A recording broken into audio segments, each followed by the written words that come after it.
On va pas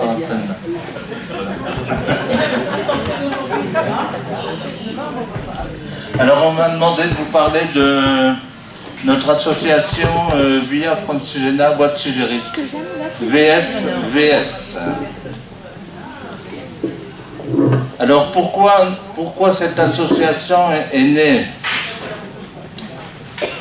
Elle est née en fait d'une chose qui m'a mis de mauvaise humeur, qui m'a mis en colère. Alors, c'est une réaction que j'ai. Voilà. En 2001,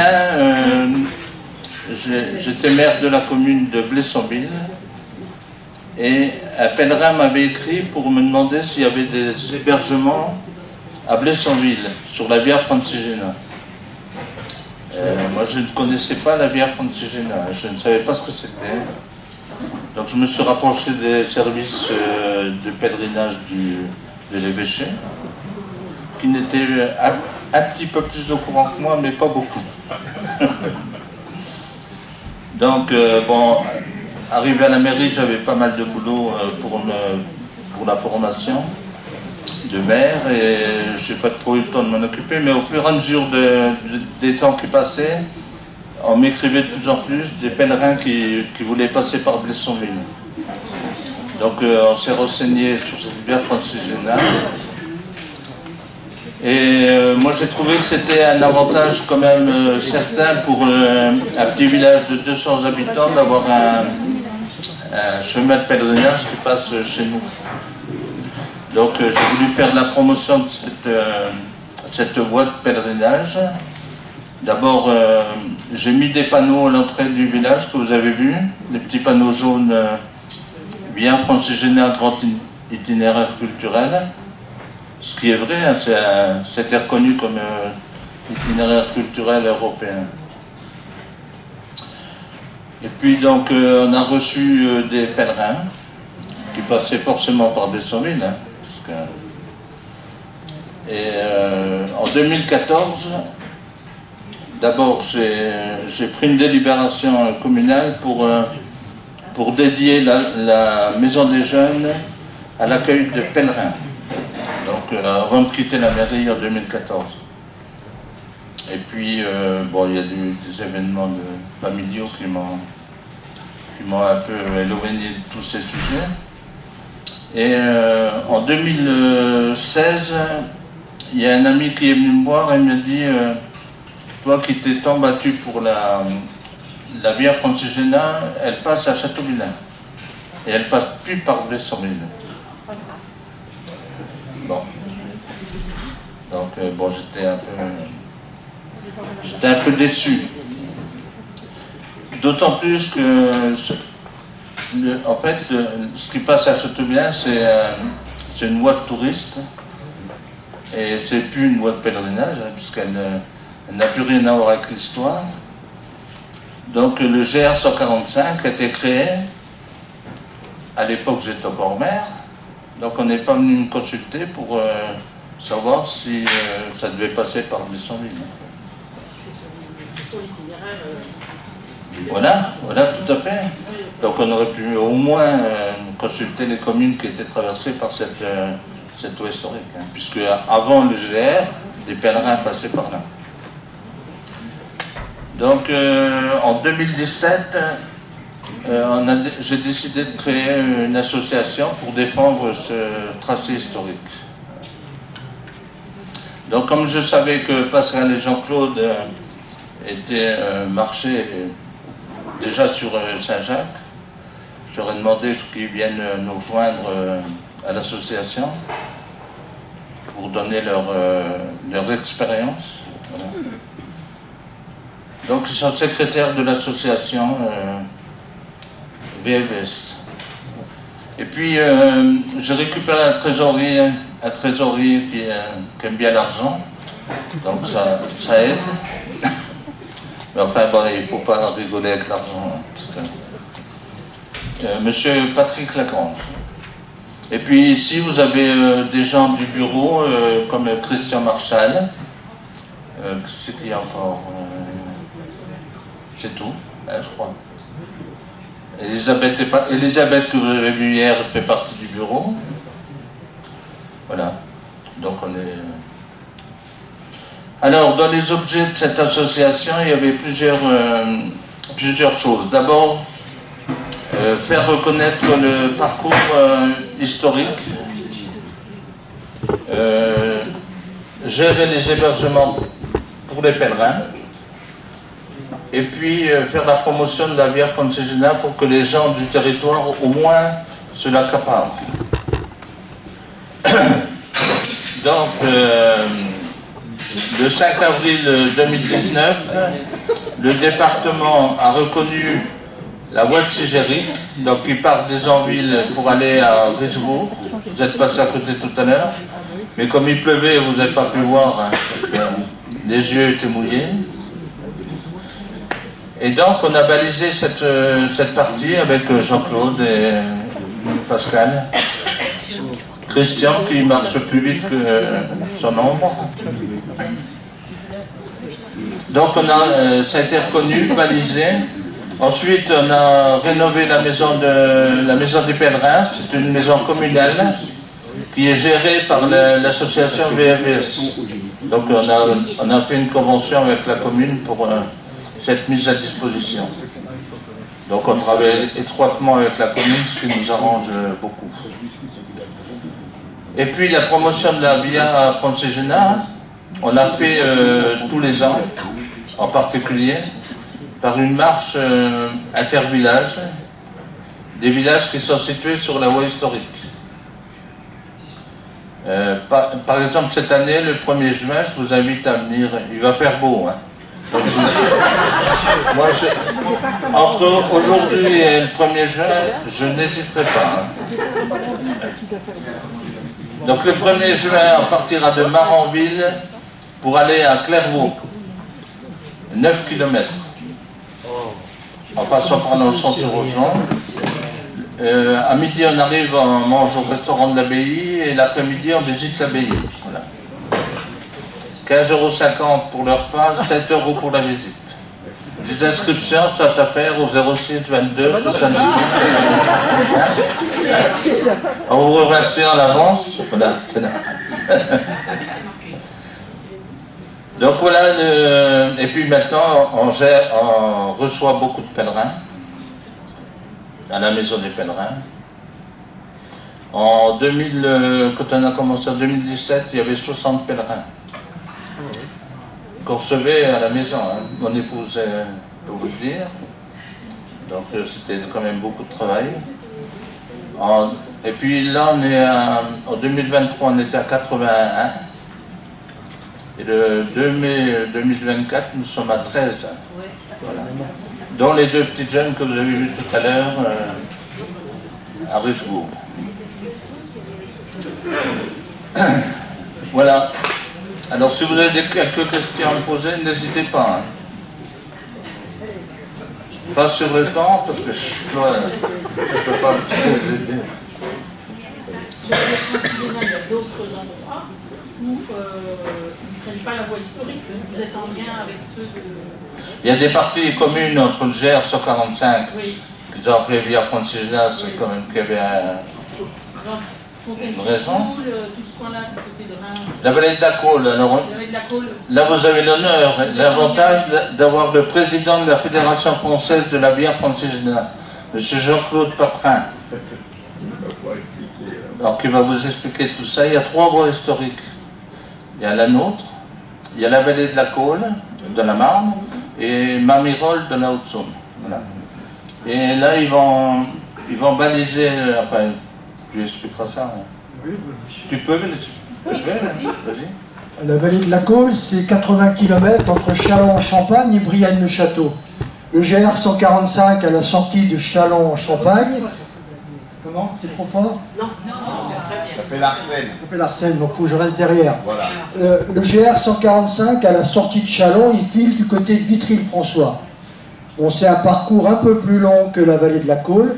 Il y a des choses intéressantes à voir. Par exemple, des églises à Port-de-Bois qui sont malgré tout remarquables. Mais ce n'est pas la voie historique. La voie historique, elle suit une voie romaine qui part de Lyon en France, voire plus bas, pour aller jusqu'à Boulogne-sur-Mer, et qui est repérée, bien sûr, partout, et qui s'appelle en particulier la voie Agrippa. Et donc, cette voie romaine, elle arrive depuis Brienne-les-Châteaux, elle traverse les champs.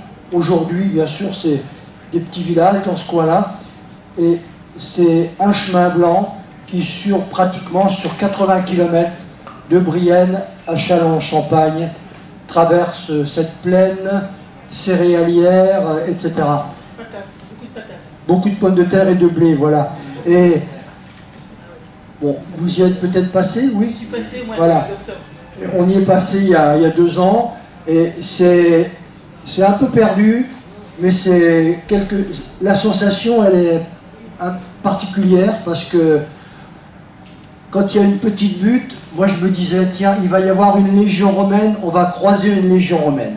Bon, on n'en a pas croisé, mais bon voilà, on va faire le balisage cet été, parce que les pèlerins passent depuis déjà un certain temps, et on va leur faciliter le cheminement. Voilà.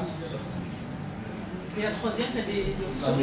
La troisième, c'est entre Mamirol et La Haye-du-Fol, dans le Doubs, juste après Besançon. Oui. Votre association, elle couvre une partie de la Via Francigena. Alors, notre association Haut-Marnaise, VFVS, gère les 130 km situés sur la Haute-Marne. Donc, on gère les hébergements de pèlerins sur toute la Haute-Marne. Alors, en amont et en aval? Alors, en amont et en aval, c'est la Fédération française de la Via qui fédère tout ça. D'Arras à Reims, c'est Arras-Compostelle, Francigena. De Reims à Bar-sur-Aube, c'est RP51, les promeneurs de la Marne. De Bar-sur-Aube à Coublan, c'est nous. Et après Coublan, c'est Bourgogne-Franche-Comté de M. Claude Sancier. Voilà. Et c'est toujours sur le même principe d'association? C'est pareil. Et ensemble, on a édité le livret d'hébergement et de services que tout le monde connaît, au prix de 12 €. Voilà. Ce qu'on peut dire, c'est que là, on parle d'associations pèlerines, de bénévoles. Entre Calais et la Suisse, il y a 16 associations pèlerines, dont les membres sont la plupart du temps des anciens pèlerins ou des sympathisants.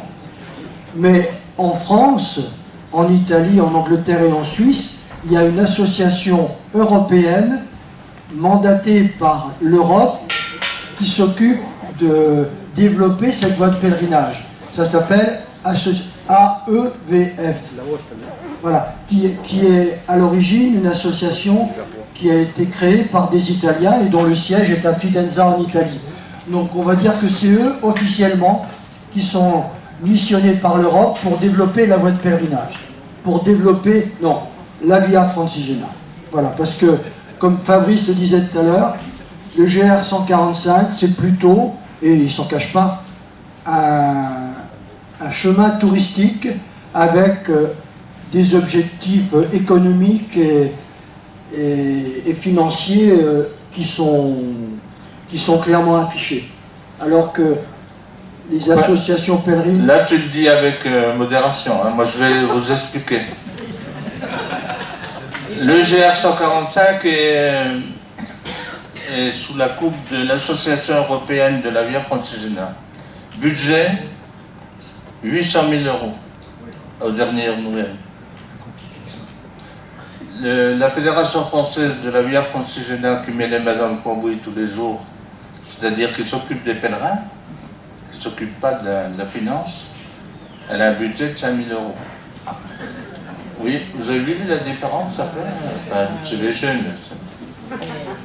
Donc on ne fait pas du tout le même métier. Hein. Quand il dit budget, les origines sont très diverses. Alors ils ont des fonds européens. Ce sont des fonds privés, de l'autre côté c'est de la subvention européenne. Voilà. Bah, Voilà. ils ont... Et en plus, ils travaillent qu'avec des collectivités territoriales, c'est-à-dire par exemple le département de la Haute-Marne, qui verse 1 500 € tous les ans à l'AEVF, hein, comme pour adhérer à cette... et ce n'est que commune, département... L'AEVF a l'autorisation de dire on vous demande de cotiser chez nous pour nous aider à développer la Via Francigena. Et les cotisations sur toute l'ensemble du chemin, c'est-à-dire entre Canterbury et Rome, l'ensemble des cotisations, ça représente à peu près pas loin de 300 000 €. C'est pas rien. Donc ça leur permet de vivre, plus quelques montages financiers, etc. Bon, c'est le business moderne, touristique. Hein. Bon, mais ils s'en cachent pas. Mais bon, les associations pèlerines... Mais il faut quand même la promotion de la vie. Hein. Oui, ça, oui, bien sûr. On ne peut pas leur reprocher non, mais bien ça. sûr. Bon, et donc, ils ont mis une application pour les pèlerins qui ne concerne que le GR. Hein, donc, mais est-ce qu'ils rentrent dans le dur ou est-ce qu'ils ne font que de la pub? Ben, tu peux regarder sur le territoire ce qu'ils ont fait, hein. Puis tu me diras. Non, ce qu'on peut dire, c'est qu'ils ne sont pas capables... Un panneau de... Voilà. Ils ne sont pas capables... Enfin, non, c'est pas qu'ils ne sont pas capables, c'est que leur travail, leurs informations est largement insuffisante pour que quelqu'un qui veut partir sur la Via Francigena ait des logements comme il le souhaite, où il le souhaite, quand il le souhaite, à sa disposition, et des informations, etc. Ça, ils n'ont pas la possibilité de le faire parce que sur le terrain, ils n'ont pas les, comment dire, les bénévoles ou des gens qui leur font remonter ces renseignements. Nous, on a, comme tu le dis, hein, on met la main dans le cambouis et c'est clair, la main et la tête. On a des personnes qui, sur le chemin, nous donnent des renseignements et puis aident les pèlerins. Hier, on le disait, Elisabeth, elle rayonne autour de chez elle et elle fait un travail formidable. Et ici, quand il y a des pèlerins qui passent, ils vont chez Elisabeth et depuis chez Elisabeth, ils vont... Et voilà, il y a le téléphone. Voilà, il y a un réseau. C'est ce qu'il y a sur la Coule. Vous êtes Le en long de la concurrence? fontaine sur Coule, c'est la même chose. C'est pas pareil, effectivement. Voilà. Jean Viennet. Du coup, vous êtes en concurrence ou vous essayez de monter les... Ah non, pas du tout, pas du tout. Le seul reproche que je fais à l'AEVF, c'est qu'ils ne parlent pas de nous. C'est tout. Oui, Moi, je ne demande pas grand-chose. Hein. Alors, M. Massimo Tedeschi, le président de l'AEVF, m'a dit un jour, je ne peux pas parler de tout le monde. D'accord. Il n'y a pas une concurrence. Tout ce qu'on veut, c'est une visibilité. Il n'y a pas une concurrence vraiment ouverte, mais bon, personne n'est dupe. Hein. On travaille sur le même, quasiment les mêmes objectifs, donc il y a des moments, voilà, il y a des moments, ça frotte un peu dans notre tête. C'est une affaire de structure ou une affaire de personne? Non, c'est une affaire de philosophie. On n'a pas la même vision du travail à faire. On n'a pas la même vision du chemin. Pour le pèlerin. Oui, voilà. Parce que là, bon, elles ne sont pas là, les filles que vous avez vues à Risbourg. Et hier, on a accueilli un couple de pèlerins. Vous les avez vus aussi. Vous les avez vus? Voilà. Vous leur avez parlé de bon chemin? Ah non, hier c'était d'autres. C'était avant-hier le tandem. Non, hier c'était un ingénieur. Donc ils ont payé leur part de logement et les petites jeunes, elles n'avaient pas de sous. Donc nous on les a accueillis, même si bon, elles avaient leur crédential, moi j'ai dit on les accueille, hein, c'est tout. On a donné un paquet de riz et puis voilà, en plus un bocal de Mirabelle, bio, des bio, voilà. Donc vous voyez, monsieur Jean Viennet, on ne fait pas le même boulot. Voilà. D'autres questions? On est au chaud là, on est bien, on n'a pas de pluie. Il n'y a pas moyen de vous réunir, de réunir les trois et de dialoguer un peu sur... Quatre. Quatre. Nous, on a fait, je ne sais pas si Monseigneur Joseph était là, au spectacle de Sigéric à Mormont. Alors moi je n'ai pas pu y participer, oui. Mais... Donc on a eu la chance de rencontrer la EVF avec M. Massimo Tedeschi. C'est comme ça. Tedeschi, pardon. M. Luca Bruschi. Et le président de la Fédération française de randonnée pédestre. Donc on les avait vus la première fois, tous les trois. Et puis nous, l'association VFS, Jean-Claude avec la Fédération française, donc il y avait tout le monde là. Et on s'est dit, eh ben, on va se mettre un jour autour de la table et puis on va discuter un peu de tout ça. Ça fait combien, 2 ans, non? Oui, bien sûr. Bon, après, au niveau de la fédération, on est amis avec la EVF. Association amie. On a quelques réunions en visio, dans 2 ou 3 réunions par an. Mais bon, c'est clair qu'on n'a pas les mêmes manières d'aborder le chemin. On n'a pas les mêmes objectifs. Et donc, c'est un peu chacun parle dans son coin et on ne se rencontre pas vraiment. Donc, ça fait 3 ans que la fédération est amie avec la EVF, mais il est possible qu'à la fin de cette année, ça s'arrête parce que chacun est dans sa cour, quoi, et on le sait et on le sent. Et il n'y aura pas possibilité à terme de faire un vrai travail en commun. On travaillera dans notre coin, eux ils feront leur truc, et puis de temps en temps on se reverra à des marches comme aujourd'hui, parce que des fois ils viennent. Hein. Ah ben monsieur Jacques Chevin est venu à Blessonville pour la conférence d'Edgar. Donc Jacques Chevin c'est le référent AEVF de Champis. Donc on a des relations avec lui sympathiques. Hein. Mais oui. En fait, ce qui est terrible, c'est que nous sommes tous pour le même but, mais après ça, chacun voit midi à sa porte. Et c'est dommage parce que, au lieu de vivre une émulation réciproque et du coup un soutien, c'est vu comme une concurrence et c'est un peu dommage. Mais ce que je venais de dire à François Launay, c'est que les associations jacquaires, c'est pire. Oui, tout à fait. Non, parce qu'il y a de nombreuses associations sur le chemin de Saint-Jacques et qui s'ignorent, voire se tirent dans les pattes. Mais enfin, dans le Trombrez en Bretagne, c'est pareil. Voilà, oui. Donc en fait, dès qu'il y a de l'homme, il y a de l'hommerie. Et voilà. Mais je pense que le plus simple est qu'on ait le témoignage maintenant de ces 2 pèlerins partis. Et alors, ce témoignage pourrait être corroboré par 2 pèlerines qui ici ont fait aussi le pèlerinage, à savoir Claire et Marie. Voilà, donc merci. Oui, voilà. Donc, quelle heure il est? 6 heures. On a une petite heure encore avant le rendez-vous à l'église. On va éteindre les lampes.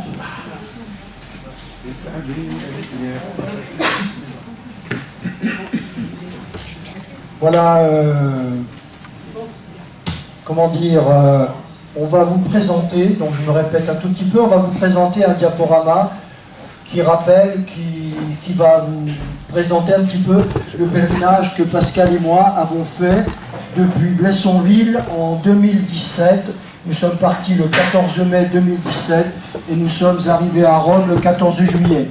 Alors certains l'ont certainement déjà vu, dont Monseigneur qui nous a fait l'honneur d'être là en octobre 2017 ou novembre, je ne sais plus trop, pour voir ce diaporama. Voilà, donc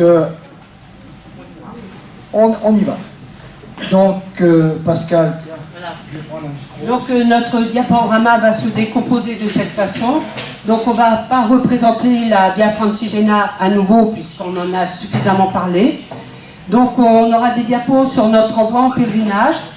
Après on vous expliquera comment nous avons prié sur ce chemin. Et puis les départements que nous avons traversés. La Haute-Marne, la Haute-Saône, le Doubs, la Suisse, l'Italie et enfin nous sommes arrivés à Rome.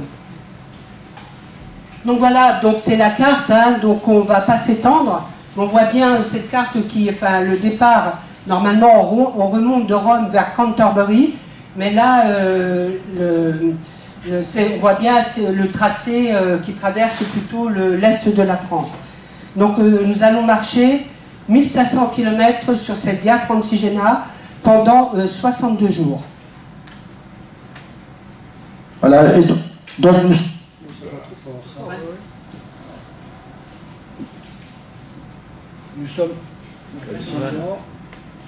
nous sommes partis donc le 14 mai 2017.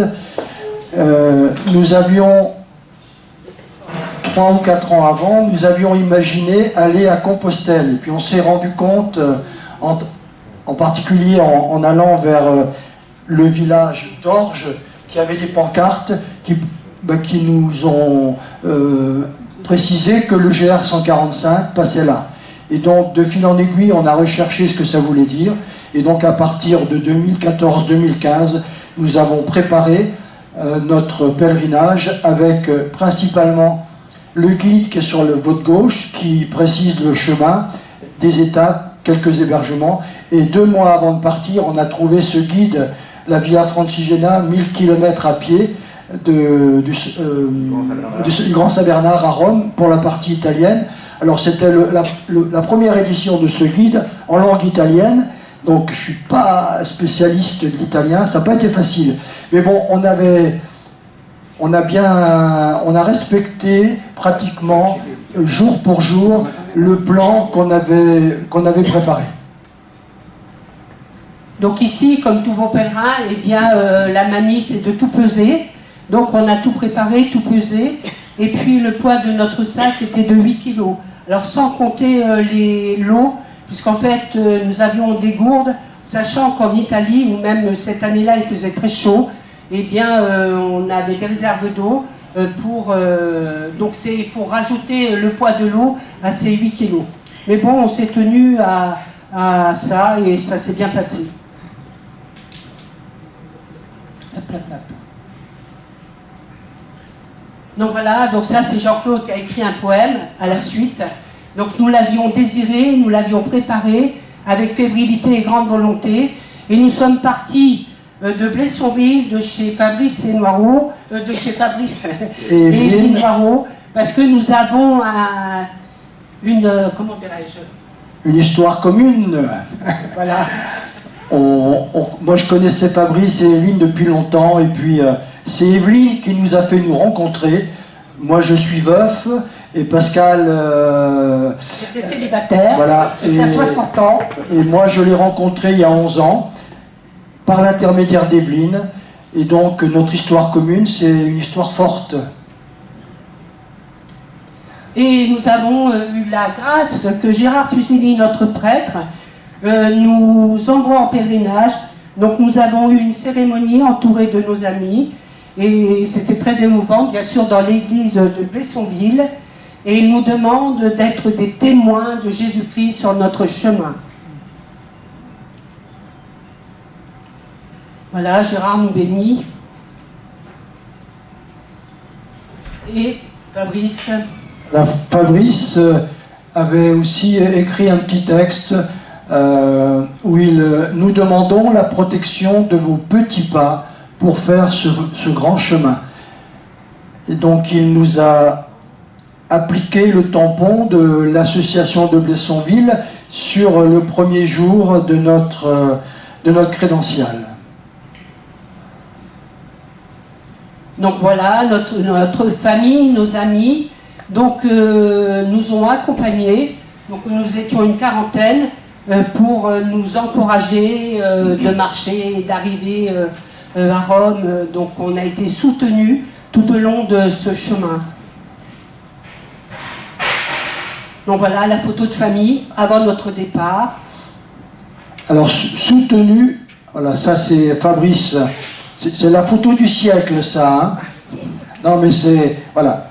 Juste à la sortie de Blessonville, là, c'est l'église de Richebourg. D'où on vient. Voilà, d'où on vient. Et il a eu l'œil et vraiment l'emplacement pour prendre ce cliché.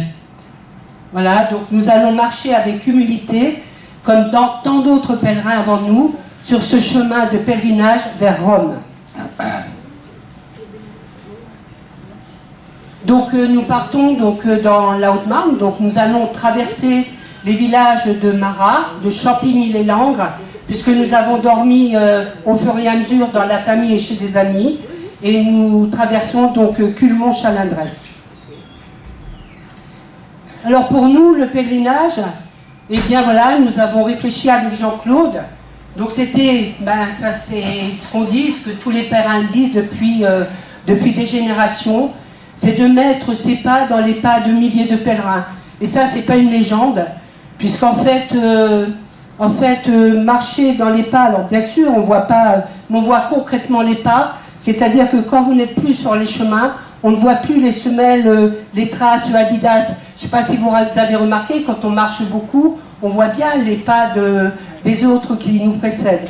Et donc ça, c'est une indication très concrète de marcher dans ces pas. Bien sûr, c'est d'être libre, ça ne paraît pas, mais on laisse tout derrière soi. C'est oser prendre son sac et partir. C'est faire l'expérience du face-à-face avec soi-même.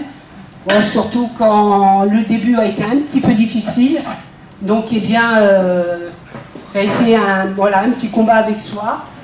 C'est apprendre la fraternité sur le chemin, puisque nous rencontrons différentes personnes, des rencontres très fraternelles aussi. Et puis, bien sûr, notre but, c'était d'atteindre et de prier sur le tombeau de Saint-Pierre. Mais alors, surtout, ce qui était très important, c'est que toutes nos familles, nos amis, on avait une énorme enveloppe dans nos sacs à dos avec des intentions de prière, avec de l'argent, avec des photos, et toutes ces personnes nous ont demandé de déposer ces offrandes à Rome, à Saint-Pierre. Plus ce qu'on a dû vous donner en Alors on rencontre bien moins de monde que sur le chemin de Compostelle, mais c'est vrai que lorsqu'on s'arrêtait, eh bien, moi je l'ai lu à l'époque, quand on lit tous ces témoignages de pèlerins, priez pour nous sur le tombeau de Saint-Pierre, quand on vous le dit, c'est très émouvant. Voilà, notre pèlerinage, c'était prier tous les jours à partir des textes du jour, qui sont dans le priant en église, par exemple, confier chaque jour une intention de prière pour un membre de notre famille, nos amis, nos prêtres, les paroissiens, un temps de méditation où se noue à Dieu, un moment où se noue à Dieu la relation de confiance, ce qui nous a donné la force et la paix pour aller jusqu'au bout. Et en particulier, en Italie, nous nous sommes arrêtés chaque jour dans une ou deux églises qui sont, on va dire, dans un très bel état, bien entretenues, fleuries et fraîches. En été, en Italie, l'église, elle est fraîche. Dehors, il fait 40 degrés, dans l'église, il n'en fait que 20. Donc, il y a déjà une réaction du corps, un plaisir. Donc voilà, voici quelques photos de Marat, donc chez Elisabeth. Donc là, on voit Langres, la Lièze, Culmont-Chalindrey, nous avons dormi chez des amis, Coublan. Coublan est le dernier village de Haute-Marne, sur la Via Francigena. Ici, nous avons, et là aussi, quand on marche, pourtant, je suis née dans la Haute-Marne, on a des croix de chemin ou des croix... mais c'est vrai, sur tout ce tracé, il y a des croix qui sont magnifiques. Et d'ailleurs, je trouve que ce patrimoine mériterait d'être... Alors, il y a eu une demande de la Paris. Je fais une petite... on aimerait avoir l'exposition parce qu'elle n'est pas arrivée jusqu'à nous. Voilà, donc on la réclamera. Mais c'est vrai que ces croix sont magnifiques tout au long du chemin. Voilà, et après la Haute-Marne, c'est le département de la Haute-Saône. Le premier village, c'est Léfon, mais ce n'est pas le Léfon de la Haute-Marne, c'est un Léfon où il n'y a pas d'Es. Juste avant Champlit, après il y a Champlit. Nous, on s'est arrêté à Léfon, on s'est arrêté à Seveux, à peu près 30 km après Léfon, et on s'est arrêté à Bussé-Légy. Seveux doit être mentionné sur l'itinéraire de Sigéric. Oui. Seveux, Sigéric est passé. Donc voici quelques photos de la Haute-Saône, avec Bussé-Légy en bas à gauche. les écluses de la Marne, entre la Marne et la Saône, enfin de la Marne et à la Saône. Donc jour de pluie. Il faut dire que sur les 2 mois, je crois qu'on n'a eu qu'une journée comme aujourd'hui. Vous vous rendez compte, c'était... Parce que c'est vrai que là aujourd'hui on va rentrer chez soi, on va pouvoir faire sécher les chaussures, mais lorsque le lendemain il faut repartir et qu'il pleut encore, c'est... Voilà, les chaussures ne sont pas toujours sèches et c'est peut-être pas aussi facile.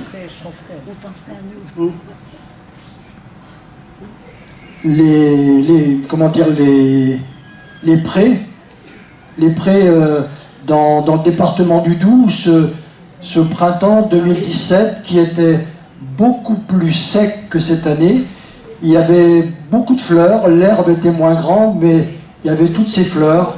Et les départements de la Haute-Saône, du Doubs, sont des départements où il y a encore beaucoup de prés, beaucoup de bovins, alors qu'en Haute-Marne, il y en a beaucoup moins. Et c'était une belle surprise de traverser ces contrées avec ces prés et ces fleurs au printemps.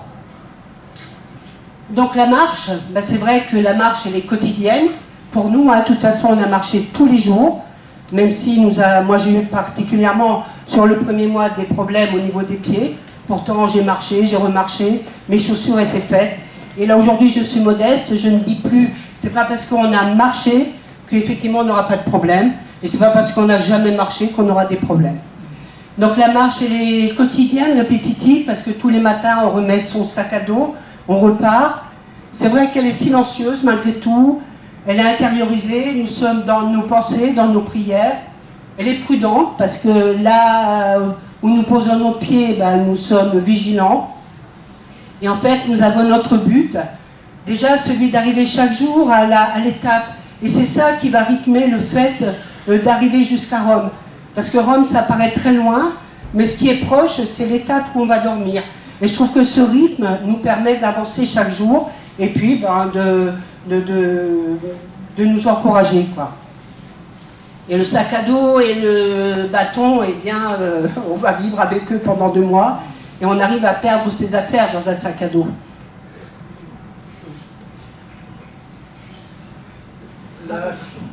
C'est Pouillé-les-Vignes, juste avant Besançon. Donc on s'est arrêté dans la famille de Pascal, et là ça a été un peu compliqué. Oui, bon, non, bon, là c'est... Ouais, il y avait des jours un peu difficiles. Ce jour-là, il était un peu difficile. Mais bon, la famille a fait que elle nous a redonné des forces et de l'envie de continuer. Alors donc nous sommes passés par le GR 145, puisque à l'époque, la voie historique du Haut-Doubs n'était pas encore ouverte. Et donc on a eu le plaisir, parce que c'était vraiment un beau moment, de remonter la vallée de la Loue depuis Ornans jusqu'à la Résurgence, au pied du village d'Ouan, et pendant 2 heures, sous un soleil, un très très beau soleil, une très très belle lumière, on a remonté la vallée de la Loue. C'est un peu compliqué, c'est un peu physique, mais qu'est-ce que c'était beau. Donc voilà, Ouan, le château de Joux, et puis en bas, voilà le dernier village avant la Suisse. Voilà, ça c'est la frontière, l'ancien abri des douaniers. Voilà. Ici on est en France, là on est en Suisse, et là c'est moi. Voilà. Et en Suisse, le premier village, c'est Lignerolles pour nous. Lignerolles, c'est pas le même Lignerolles que dans l'Aube, à côté de Dansevoire. Hein. Côte d'Or, oh là là, oh là là. Voilà. Ensuite, Lausanne, on a été accueillis par des amis un peu à l'écart de la Via Francigena, ce qui fait qu'on est revenu après Lausanne et un autre endroit qu'on va marquer, Aigle, et là on a pris la vallée du Rhône finalement, jusqu'au col du Grand Saint-Bernard. On a eu la chance d'arriver quand c'était la transhumance des vaches, donc on les a suivis, parce qu'elles prenaient presque le même chemin que nous. Ça c'était le premier village en Suisse, le village de Balègue. Ah, c'est bien accompagné. Il est très bien accompagné, oui. Donc à Lignerolles, là, on a dormi donc, chez des épicuriens, c'est vrai, parce qu'en plus, ce soir-là, ils recevaient des amis. Donc on est en Suisse, donc on a très bien mangé, on a très bien bu, très bien dormi. Mais la note, c'était la première fois. La note c'est en francs suisses. Hein. Allait avec le repas. Non, mais c'était très sympathique. Donc on s'est arrêté à Romainmôtier, site clunésien qui maintenant est œcuménique, puisqu'il allait y avoir une cérémonie protestante. Donc un très beau site, hein, clunésien est vraiment très beau. Et puis en plus, là à Romainmôtier, c'était la fête. Donc on voit toute la fête suisse, le foot, enfin une grande réunion. Voilà, et puis après on arrive dans la ville d'Orbe, la vallée de l'Orbe.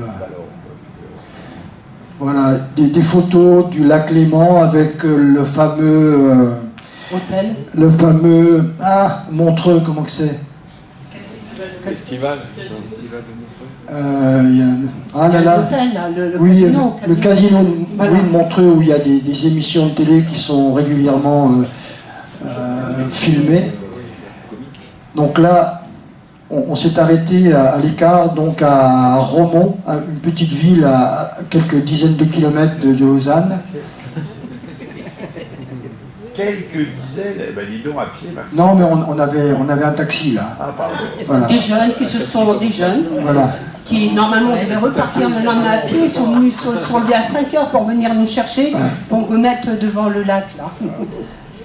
La montée vers le col du Grand Saint-Bernard par Aigle en particulier.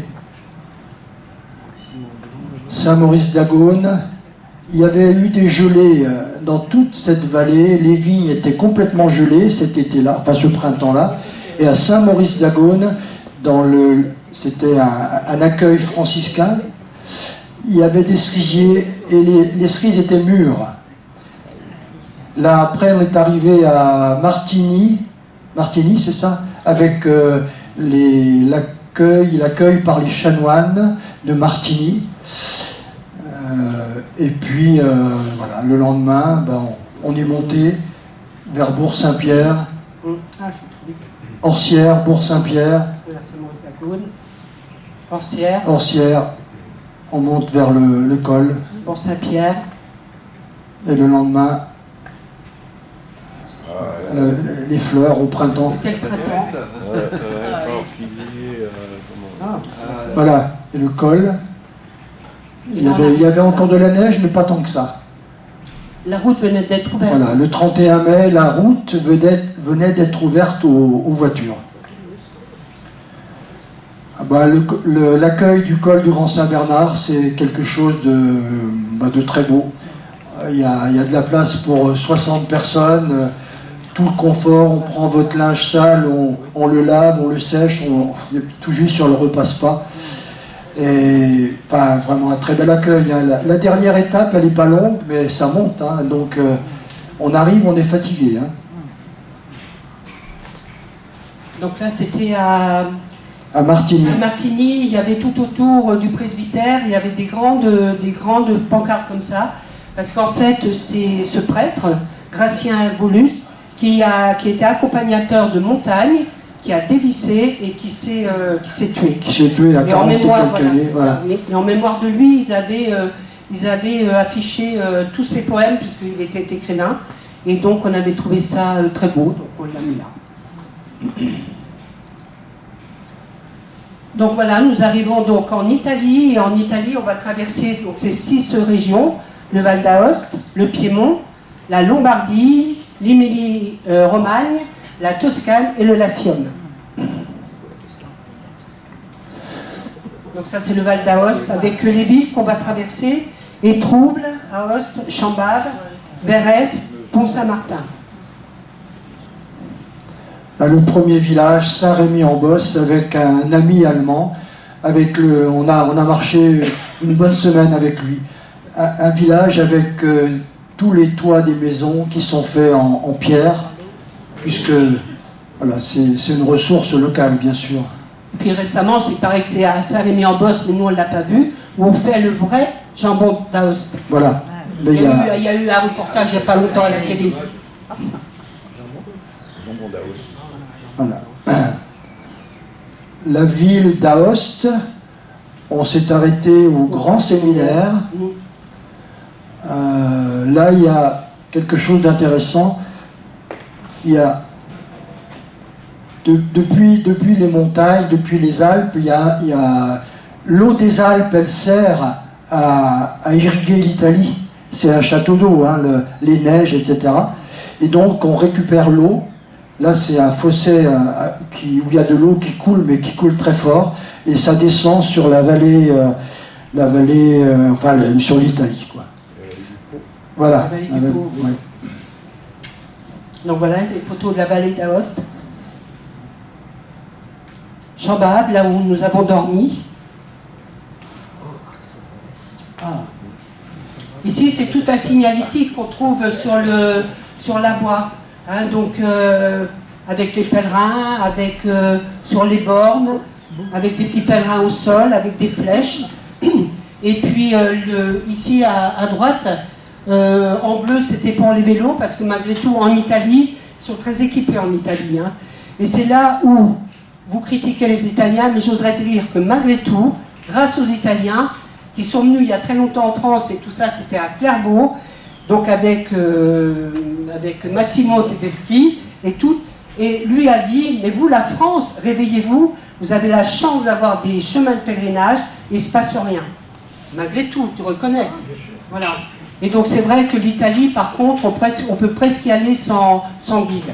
Il y a des pancartes, il y a du balisage, il y a des accueils, c'est très très développé presque au même point que Compostelle. Il y a de classer à l'UNESCO. Hein. Oui, mais il y a déjà plusieurs années. Hein.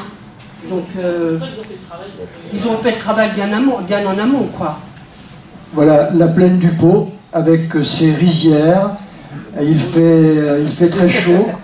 Les chemins sont tout droits, rectilignes, sur des kilomètres et des kilomètres. Et comme il fait très chaud et qu'il y a de l'eau, il y a des moustiques. Hein. Bah, pas de l'eau. Alors, Ivray, bien sûr, les Chaumontais connaissent Ivray. Oui, voilà. Oui. C'est jumelé avec Chaumont, Ivray. Et le grain de l'Ivray. Oui. Voilà, donc effectivement, au début, une fois qu'on avait un peu démarré, on faisait un peu de gymnastique pour le dos, pour les jambes, pour faire entretenir notre corps, pour pouvoir arriver en bonne forme. Jean-Claude a eu à un moment donné du chemin donc une douleur au niveau de l'avant du mollet. Et donc en fait, quand on s'est arrêté dans un café, puisque là, en Italie aussi, dans n'importe quel village, vous pouvez trouver un café pour vous restaurer, pour boire, pour manger. C'est vraiment encore très présent, très vivant. Et donc la personne qui tenait le café a vite compris, elle a apporté un gros sac de glace. Donc ça a été mis sur l'afflammation là. Et donc après, après ça s'est arrangé. Ça s'est arrangé. Voilà. Donc ça, c'est quelque chose qu'on ne connaît pas bien sûr en France, c'est des champs de tomates. Et toutes les petites taches vert clair, ce sont des petites tomates. C'est arrosé bien sûr au goutte à goutte à chaque rang. Pavie, voilà, avec son pont. Pavie et le pont couvert. Avec en bas à droite, là, le groupe de pèlerins, de jeunes, avec qui on a pas mal marché. Et puis à un moment donné, à chaque fois, voilà, on se perd, on se retrouve, puis après on s'est perdu carrément. Mais bon, c'était des jeunes très, très sympas, comme toujours. Voilà, ça c'est une date importante à plusieurs titres. C'était la moitié de notre pèlerinage. On est arrivé à Oriolita le 13 juin, et dans un très bel endroit. Il faisait très chaud bien sûr, mais un très bel endroit. C'est vraiment les couleurs, la qualité de la lumière, du ciel, etc. Et donc on a parlé longtemps avec le maire en bas à gauche, qui parlait parfaitement français, qui avait fait ses études à Dijon.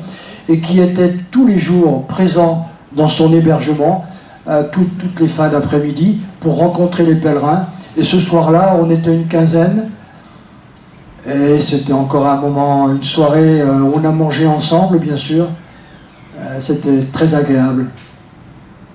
Voilà, Jean-Claude, en train de manger des pâtes. Voilà, les pâtes au fromage. Au-dessus à gauche, c'est un autre jour, c'était à Villafranca. Voilà, on avait acheté du jambon et un petit peu de vin rouge. Voilà, après Oriolita, on traverse le Pô.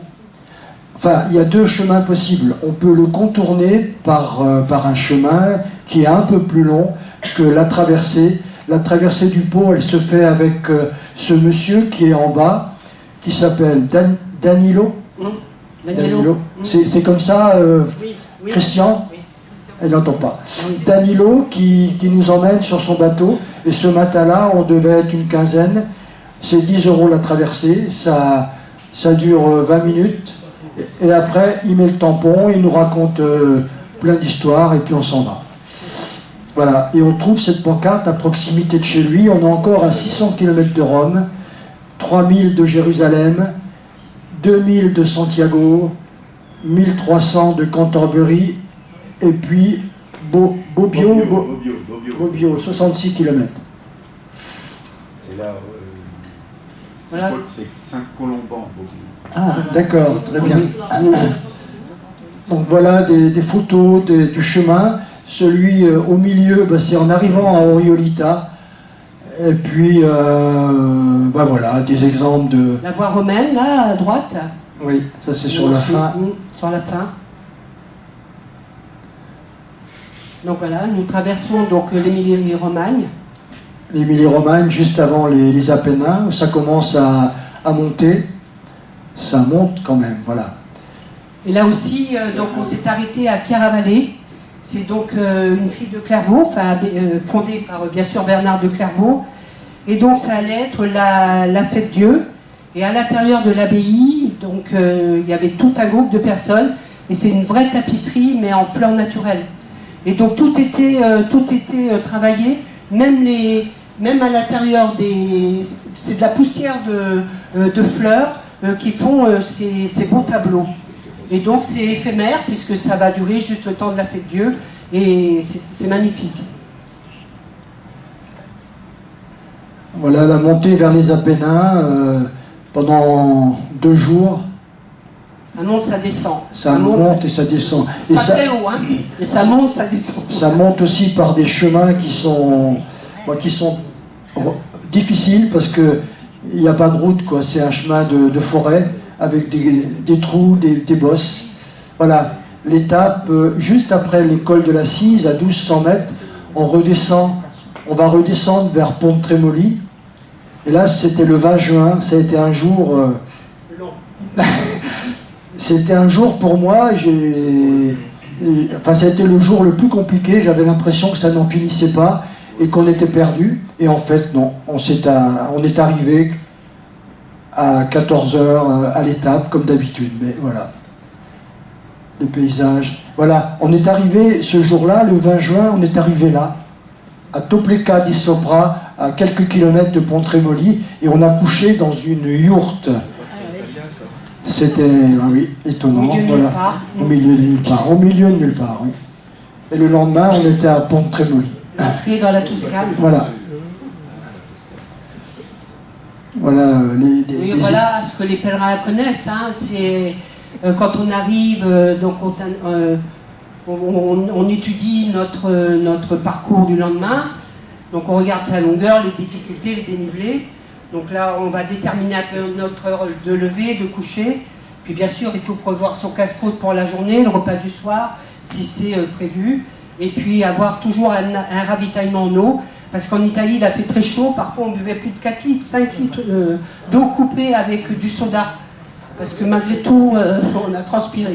Donc voilà, puis après, c'est le choix de... C'est ça qui va déterminer aussi le nombre de kilomètres, quoi. Le choix de l'Ostello. Sur la Via Francigena, on parle d'Ostello. Donc ça, c'est Jean-Claude qui avait appris la bonne phrase. Il la disait tellement bien. Il fallait que que les personnes à qui je téléphonais pour réserver un hébergement me comprennent. Voilà, si un mot... en fait, je ne suis pas italien, j'ai jamais fait d'italien. Je suis pas sûr qu'il n'y a pas une autre façon de dire « Nous sommes deux pèlerins sur la Via Francigena ». Non, c'est Gérard Fusili qui lui a donné la leçon avant de partir. Nous voulons dormir demain, voilà. Donc on se comprenait. Alors des fois les Italiens, comme je leur parlais en italien, ils me répondaient en italien. Et là c'était la cata, là je comprenais plus. Là. Bah oui. Donc là c'est plusieurs types d'hébergements que nous avons eus. Des hébergements qui étaient de grande qualité parfois, comme à Sienne, un peu plus modestes, à Verres ou à Vercelli. En fait, c'est pas encore très fréquenté, peut-être qu'aujourd'hui il y a beaucoup plus de monde, mais la plupart du temps nous étions presque seuls dans les hébergements, quoi. Donc ça c'est les hostelos. C'est à Ivrea. Voilà, oui, oui. Le long de la Douar Balté. Oui. Donc c'est ce qu'on fait quand on arrive, n'est-ce pas? On fait tous la même chose pratiquement. Donc voilà notre crédential. Donc avec tous ces tampons, donc on en a 2.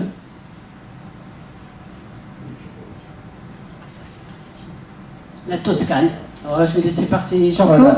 Voilà, un paysage, enfin pas un paysage, mais les volets en Toscane, ils sont particuliers, ils s'ouvrent bien sûr, mais ils s'ouvrent aussi par moitié.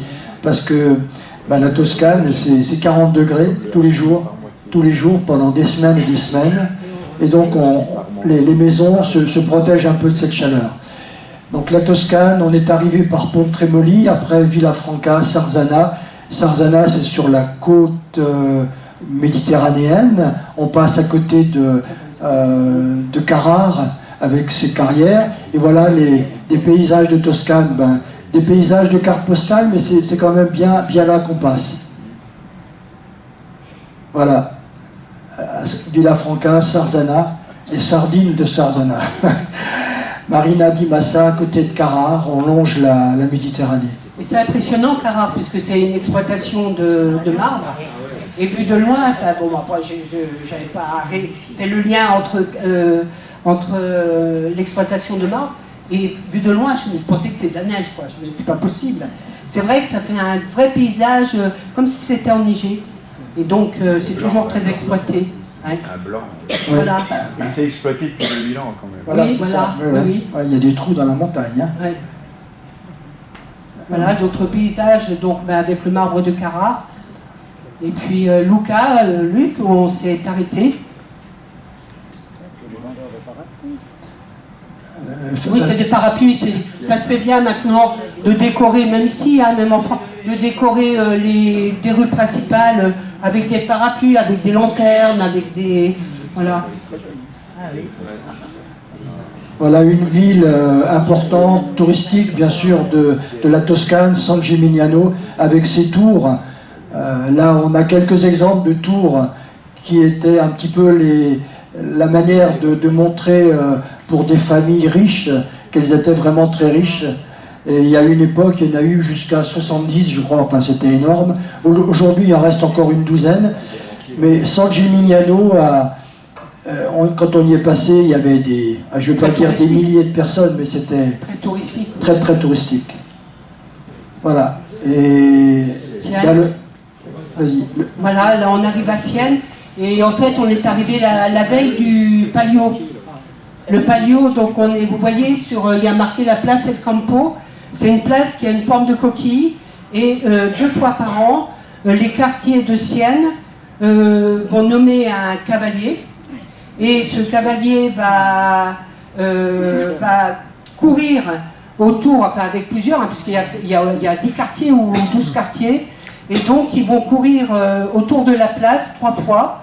2 fois sur un cheval tiré au sort. Voilà, sur un cheval à nu, hein, à cru, voilà. Et donc c'est une vraie fiesta, quoi. Hein. Et quand les chevaux arrivent avec leurs supporters, c'est des cris, c'est martial. Oui, tout à fait. Et donc on est arrivé la veille, mais on est reparti le lendemain matin. On n'est pas resté pour la course. Alors Jean-Claude a voulu savoir qui gagnait. Donc arrivé à l'étape d'après. L'étape d'après, c'était Ponte d'Arbia, on va manger au restaurant, et la course devait se dérouler vers 5-6 heures. Puis en fait, il y a un cheval qui n'a jamais pu se mettre à l'arrêt au départ. Donc il y a eu pendant peut-être 1 heure, 1 heure et demie, où les chevaux venaient, se plaçaient, repartaient, revenaient, repartaient, revenaient. Puis finalement, on est parti parce que... Et au bout du compte, ce cheval, il n'a jamais participé à la course. Il a été disqualifié. Il a été disqualifié. Là, on voit le Duomo, la cathédrale de Sienne. Nous avons dormi en face, à Prix Pèlerin. Donc, ouais. Alors, sur le chemin, sur la Via Francigena, enfin, donc il y a aussi les confréries de Saint-Jacques, puisqu'il y a des chemins qui se... Enfin, c'est pas tout à fait le chemin de Saint-Jacques, mais il y a la confrérie de Saint-Jacques qui accueille les pèlerins. Et donc dans la tradition, on peut le voir là aussi, on a eu le lavement des pieds. Donc tous les pèlerins, donc on s'est déchaussés, et puis les hospitaliers donc, nous ont lu le rituel, et donc on a eu le lavement des pieds. Donc voilà, paysage de Toscane avec les cyprès. Jean-Claude au milieu des oliviers, heureux. Voilà, et là c'est le Val d'Orcia, donc très beau paysage. Et en fait, comme on voit, enfin, c'est assez désertique. Bon, là c'est dans les tons orange, jaune, et ce paysage est classé au patrimoine mondial de l'UNESCO. Ça veut dire que ce paysage ne doit pas être modifié, quoi.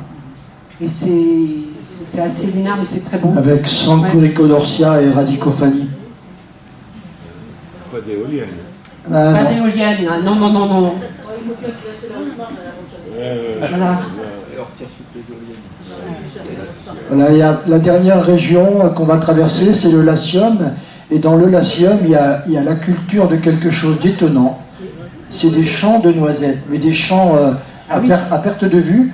Et il ne pleut pas plus qu'ailleurs, mais il y a une humidité dans le sol qui fait que ces arbres poussent, se développent et font des très beaux fruits. Et quand on passe sous les noisetiers le matin, c'est comme s'il pleuvait. C'est même étonnant, on se demande, mais il y a de l'eau pas loin. Donc effectivement, c'est pour Nutella. Peut-être des truffes aussi là-dessous. On n'a pas le droit de rentrer parce que tout est c'est vraiment très protégé. Très oui, il doit y avoir des truffes. Ouais. Donc là, on arrive à Acquapadente et donc dans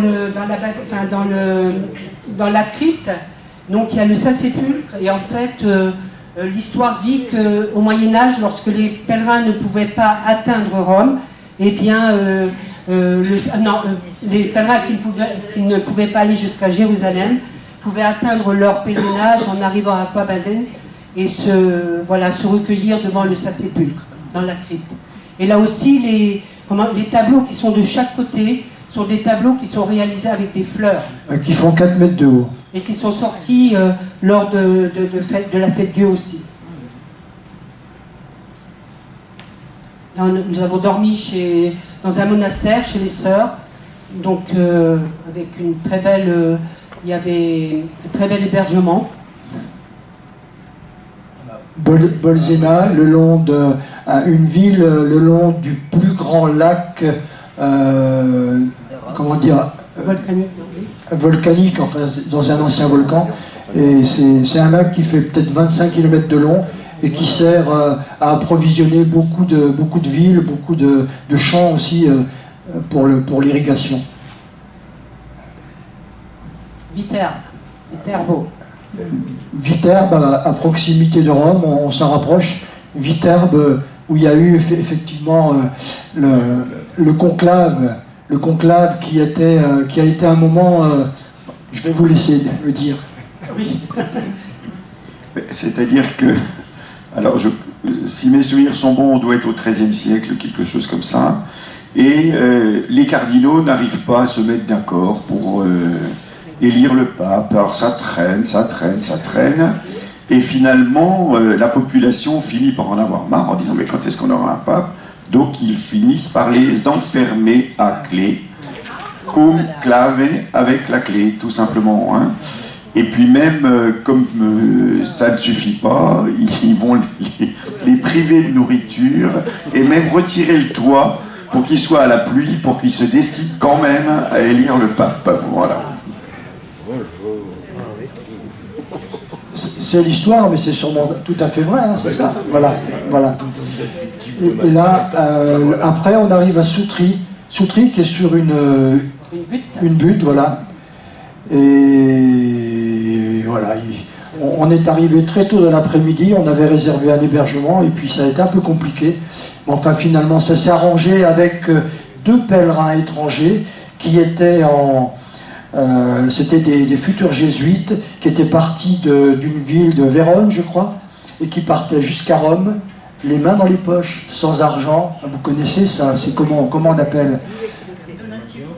Mais ils font, c'est pas une épreuve, mais c'est, on leur demande avant d'intégrer, voilà, avant d'aller dans l'école des jésuites, on leur dit de faire, de marcher pendant 200, 300, 400 km avec ni argent, ni nourriture, ni téléphone.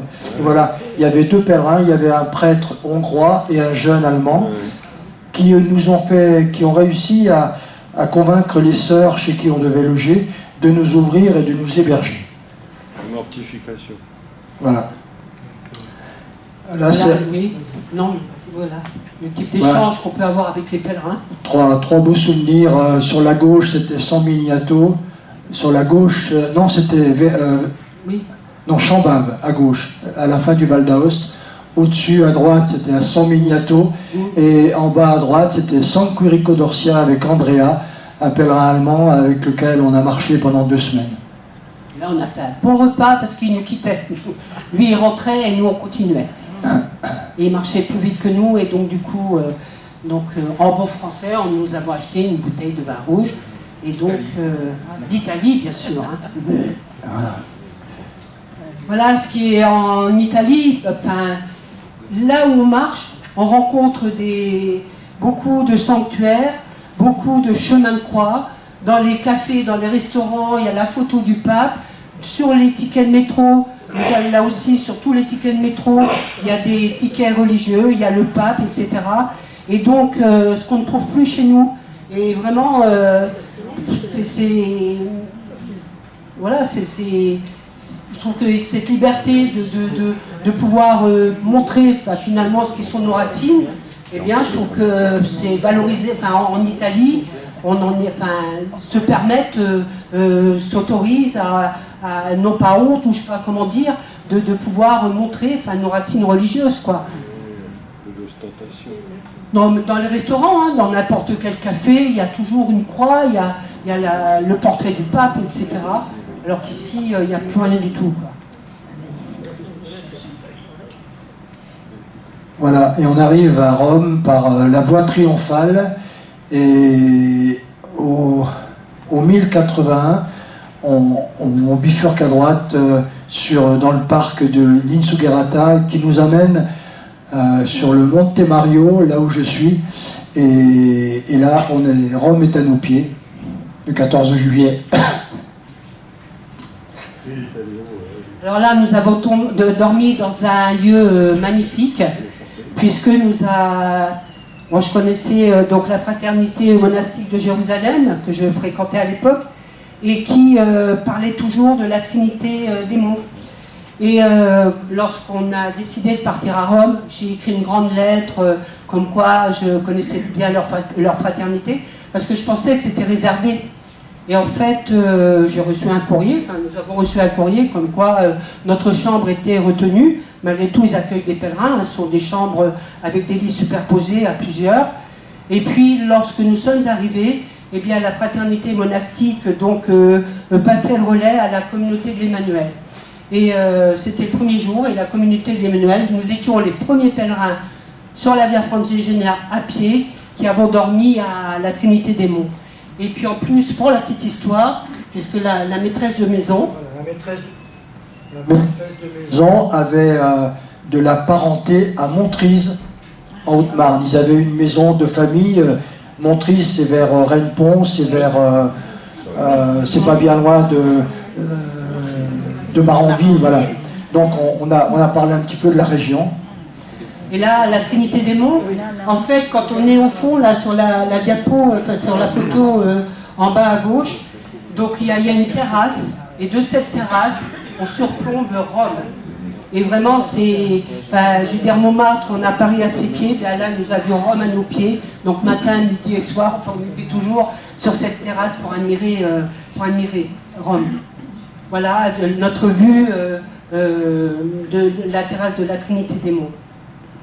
Voilà, nous sommes restés une semaine à Rome, et ce qui était très bien sur cet accueil, il y avait des jeunes, un groupe de jeunes de l'âge de 18 ans, des jeunes qui étaient très passionnés par l'histoire romaine et qui proposaient des visites guidées.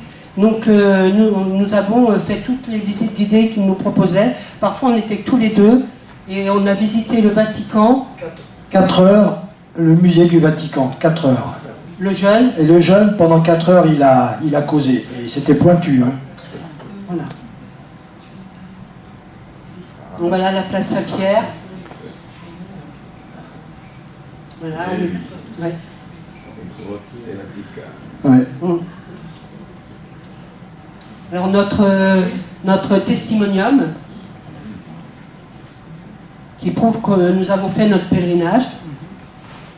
Et bien sûr, nous avions toujours notre enveloppe avec toutes nos intentions de prière, parce que autant à Compostelle, lorsqu'on arrive à Compostelle, donc on est très bien accueillis, donc puisqu'il n'y a que des pèlerins principalement à pied qui arrivent, alors que quand on arrive à Rome, avec nos sacs à dos, nous étions perdus dans la masse de pèlerins qu'il peut y avoir.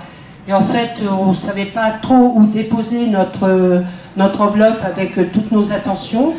Et puis nous avons donc à la Trinité des Monts, là, nous avons rencontré le recteur, et donc le recteur qui devait partir le lendemain, et il nous a proposé, donc il y avait une messe à 18h30, et il nous a proposé de venir dans la chapelle dédiée à la Vierge Mater Admirabilis, de déposer nos offrandes, et puis c'est vrai que nous étions que 3, mais voilà, on peut dire merci, et c'est vrai que nous étions comblés, puisque nous avions réussi notre mission jusqu'au bout.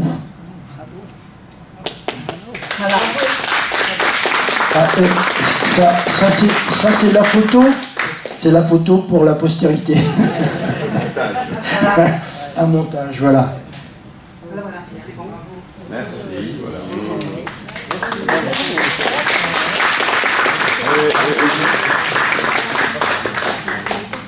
Vous êtes revenu à pied? En bus. En bus, ça met beaucoup moins de temps. Est-ce que vous voulez rajouter quelque chose? Moi, je suis partie de Canterbury directement. Voilà.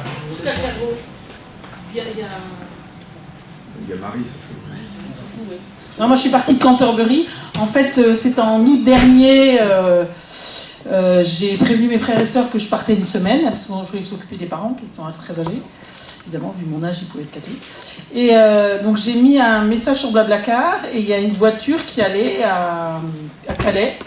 Alors le monsieur me dit, bah, je vais bien vous prendre pour vous emmener à Calais, enfin Blablacar, comme ça marche. Je lui ai envoyé un message après en lui disant, vous nous prenez à l'embarcadère, vous déposez à l'embarcadère, mais moi je vais à Canterbury. Est-ce que vous savez comment il faut faire pour traverser? Parce qu'on n'a pas le droit de traverser en ferry à pied. Et le monsieur me répond, eh bien, écoutez, je travaille à Canterbury, je vous emmène. On lui dit, il faut que je parte, je n'ai pas le choix. Donc c'est comme ça que je suis partie à Canterbury. Donc Canterbury, alors là j'étais mal logée chez quelqu'un qui habitait soi-disant à 500 mètres. C'est les petits soucis qu'on peut avoir au niveau des logements dont je parlais. Soi-disant à 500 mètres de la cathédrale, en fait il habitait à 3 km. Donc le matin il a fait que je fasse mes 3 km. Et il faisait ça que pour l'argent. Donc c'était une chambre dans un coin, il ne fallait pas bouger, il fallait pas... Bon là, je commençais pas trop bien. Et puis donc à Canterbury, ils ont l'habitude, donc il y a un policier qui me voit arriver, qui me dit « Oh, vous êtes pèlerine, ben venez, je vais vous mettre votre tampon. » Il m'a expliqué, bon, la cathédrale n'est pas ouverte, mais vous pouvez rentrer quand même par là. Enfin, voilà, donc j'ai fait le tour de la cathédrale. Et puis je suis partie, alors là c'était très bien fléché. Au début, Canterbury, très bien fléché jusqu'à... Alors il y a une étape, je ne me rappelle plus du nom du village, Et là, à partir de là, c'était beaucoup moins bien fléché. Et tout d'un coup, je me suis retrouvée sur une route nationale et je ne savais pas s'il fallait aller à droite ou à gauche. Je me suis dit plouf plouf, je suis partie à droite. Non, c'était droite et en fait j'ai pris le chemin des vélos. Et je suis arrivée donc jusqu'à Douvres. Et j'ai rencontré plusieurs jeunes qui remontaient dans l'autre sens. C'est assez amusant, en vélo, à pied, à cheval. À un moment, j'étais pas sûre par rapport au panneau s'il fallait que j'aille à droite ou à gauche. Et un monsieur qui était donc il y avait un champ. Et de l'autre côté du champ, il était bien à 150 mètres, 150 mètres de moi. Il faisait des grands signes comme ça. J'ai dit, mais qu'est-ce qu'il me veut, ce monsieur? Et en fait, j'avais rien demandé, puisque je ne le connaissais pas, on ne m'avait même pas parlé, puisque j'étais loin.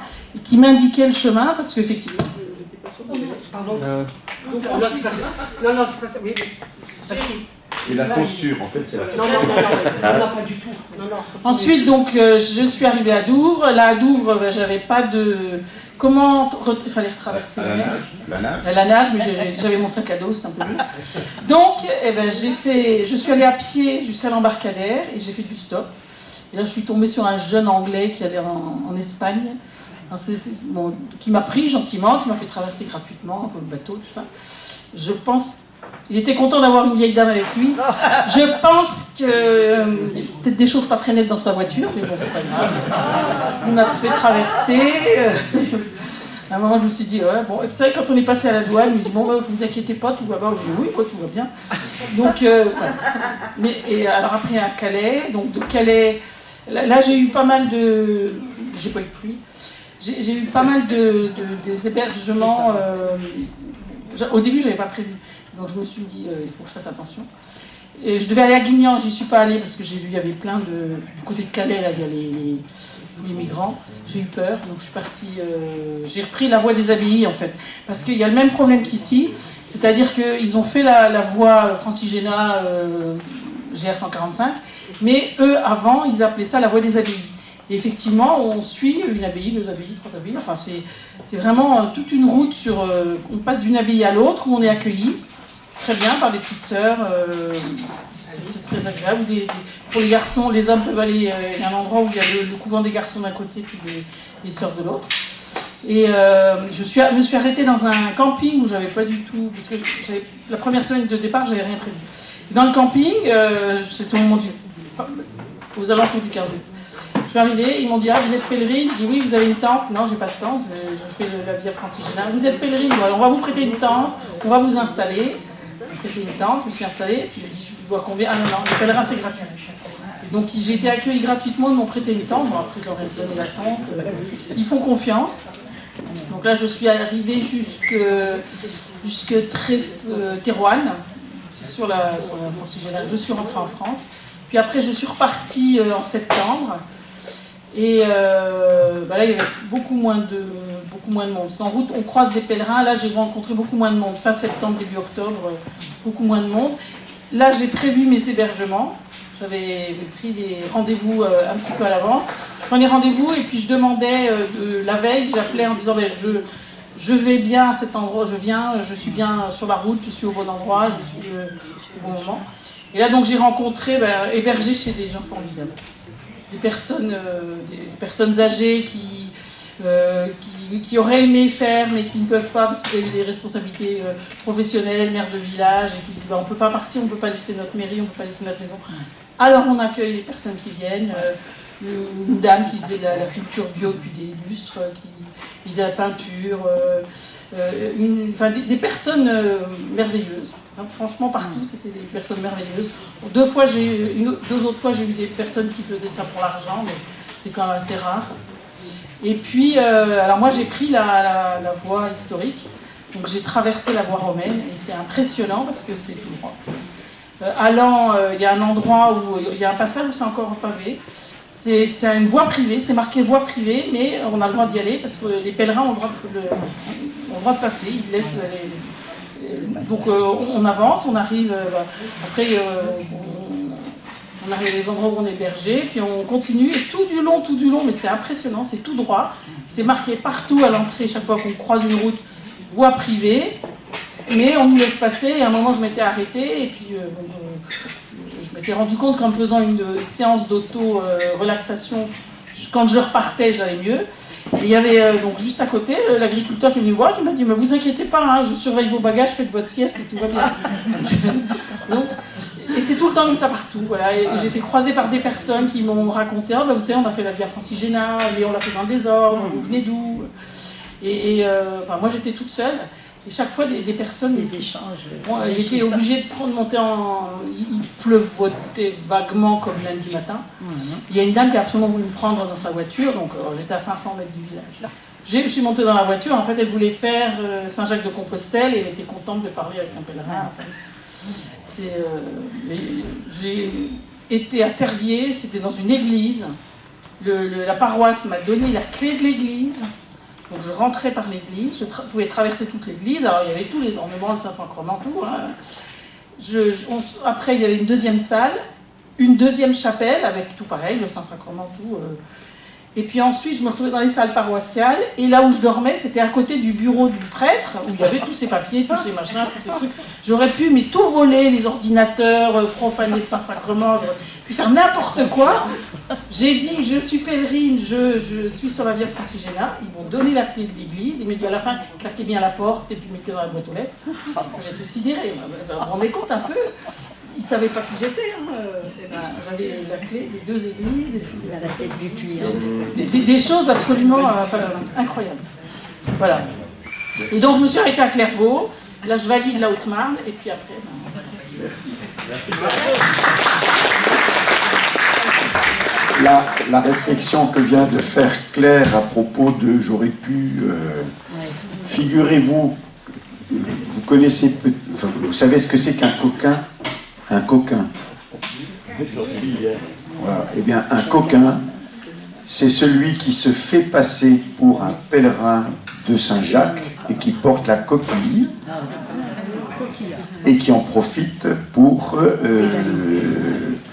être nourri gratis et voler un peu, voilà, chaparder, etc. Voilà, un coquin. Donc, heureusement, vous n'étiez pas coquine. Et donc, voilà.